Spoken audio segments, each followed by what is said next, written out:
Венеция дори по това време на годината. Поредната гондола. Въпреки че времето не разполага, наистина е много лошо студено. Гондолерите не се предават. Бизнесът процъфтява.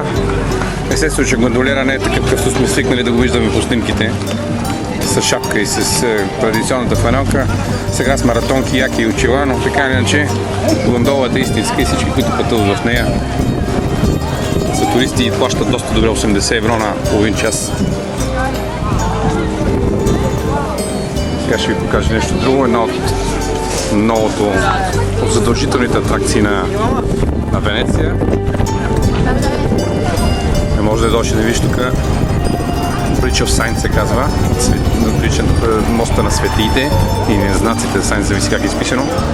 Така че това место, което е задължително за посещение от туристи. Трудно му е на лодкара срещу вятъра, но даже невъзможно.